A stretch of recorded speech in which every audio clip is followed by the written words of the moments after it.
Hey people, Dan Larson here. I have a bad and a good news today for you. The bad news is Massive X is delayed to June. And the good news is that we have several new footages, several new pictures about this synthesizer. As you can see, I loaded it in. This is a full picture about this new synth, the Massive X. So let me jump into it and analyze it. Now, as you may know, Massive X will be a modular synthesizer. And in this picture we can see it in work, because if you look at this section of the synthesizer, let me just draw it here. So this section,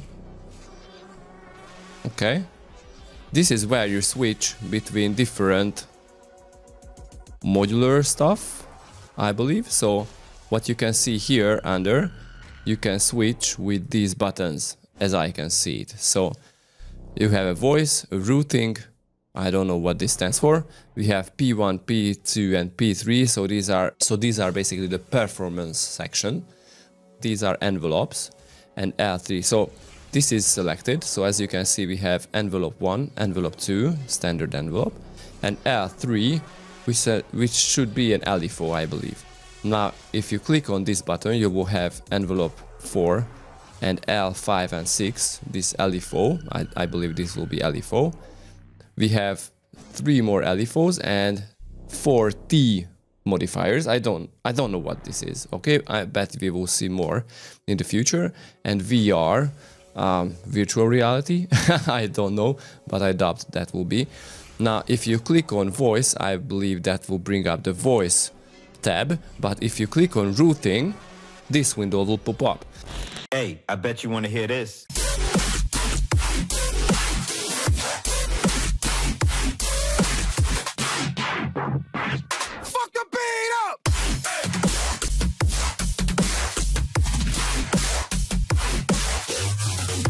If you want to learn how to make this huge track, click the link in the description for the most violent and brutal dubstep course, only available at Letsynthesize Academy. So as you can see, we have a very different window for the routing section, which is actually I'm very excited for, because this is that I really miss in, for example, Serum, that I cannot really change the behavior and the order of the different effects and the different modulators, different generators. And as you can see now, we have this aerobic, what you can see here. So this is the main oscillator, or one of the main oscillator, which stands for oscillator 1. So it is called aerobic, and we have an analog set, which should be a sort of wavetable that we can see in Serum in the name of analog basic shapes, I believe. I'm not sure about that, but anyway, this is the second sound generator, and it goes into a BI Monarch filter type.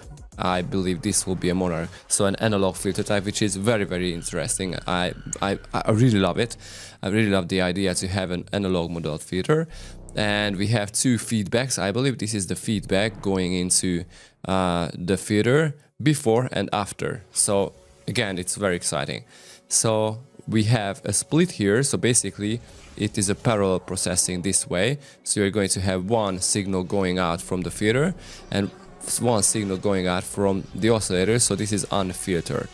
Going into insert oscillator, I have no idea what this is, and it goes into a frequency shifter with 2 noise oscillators. Now it goes out to the effects and out to the synth, and I bet if you click here we will have several other possibilities, you know, to shape the sound. So this is very, very exciting. I just can't believe how complex and cool sounds we'll be able to, you know, just create with this synthesizer by only using the modular section. Now this is very, very cool. So if we go back, we can see the oscillators. So it has 2 oscillators. Now the first thing that I was really surprised about this gorilla. So what was this gorilla, which we saw in the trailer basically? Now I think this could be a warping mode. I think that because, you know, we have this hard sync on oscillator B, soft neutral kind of thingy, and this reminds me the sync warping mode from Serum. And you know, the old Massive synthesizer contained several warping modes like the band plus, band minus, and the sync basically, which called formant. Now I think this is the case here. We have more, and one of it is a gorilla. So I don't know what it does, but I think that will be it. We have an, I bet this is an overdrive, and the band maybe this will be a warping mode, so I'm not sure. PM1, aux, PM2, so I believe this will be again a routing kind of thingy. And as you can see here, we have the chance to go through the wavetable. Now, the whole layout and the whole design of this synth amazes me. So it looks very, very nice, and I think this will just please me even just look at it, not talking about using it. Now, before we go forward, just have a look on the top area of the synth. These are the 16 macros, which is crazy. So we have a pitch bend wheel and a modulation wheel here. And with this load button, I bet you will load the presets. So this upper bar here, I think it's pretty obvious. But on the bottom, now this is an exciting part, because maybe this will be a multi-timbre synthesizer, or we can load in several different presets, like for live events, you know, performance stuff. For the intro, a different preset. For the part 1, part 2, different preset, and chorus and stuff.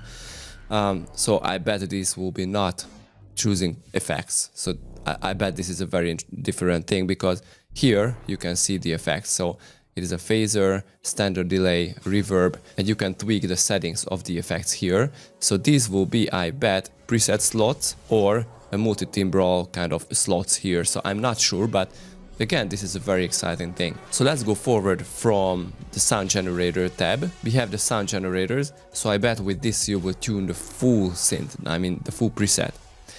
Now we have 2 noise oscillators, which is very, very good, because if this synthesizer will allow you to load in your own sounds as a noise oscillator, that would be awesome. Okay, but if it doesn't, it's still nice to have 2 noise oscillators. Now here we have the filter, so as you can see we had the Monarch filter type, which we saw here, BI Monarch, Blue Monarch. Okay, so this is not BI Monarch, but Blue Monarch. Very cool. Okay, so Blue Monarch. This is the filter type here. So it is a regular filter type with FM, which is again an awesome thing to have an FM at a filter. Very good. So, and this section, from this section we have the effects that I stated previously. So we have a frequency shifter, the amp, and other effects like phaser and stuff. So down here we can see the standard envelope. Now I need to draw again, so this knob will set this length, the attack, this will set this length. It's not the most beautiful drawing I can make, but sorry for that. And the peak, I'm not sure about that, but I think it will set this height. Okay, and the shape, I believe this will make it a linear, straight line, or some bending line here. Okay, so the decay is pretty obvious, because, you know, it is here, the decay time. But with the shape, I believe, again, we will be able to tweak from this to this, and the sustain is again here. Now the hold is the same that we have in Serum, so you can decide how long you want to sustain your sound. It's very, very nice. And the release sound, which we have always in every synthesizer basically. And we have the envelope level, so basically the envelope strength on different stuff that you want to modulate it with. You know, we can see the same here in the standard envelope 2. Now, this LFO switcher, the modulator 3, is a very exciting and very interesting thing. So I think it can switch between different shapes on the LFO. So these are the shape for the LFOs. We have saw, sine, square. We have this mysterious thingy here. But we have several other LFO shapes which you can switch between using this knob. Of course, you can set the speed of the LFO, and you can loop it, which is very exciting again, and several other stuff that I don't really understand right now. And actually there is a third picture which shows us what P stands for, which is a performance tool. So as you can see, we can draw in our own custom shapes, which is again a very, very cool thing, which is basically very similar that you have in Serum in LFOs. So this is awesome. We have 1, 2, 3, well, basically 3 performance stuff, which looks like custom shapes, custom shape LFOs, and it is called performance. Now you can draw different stuff here, as you can see. You can set lots of things here, resolution and stuff. So there are some huge possibilities here.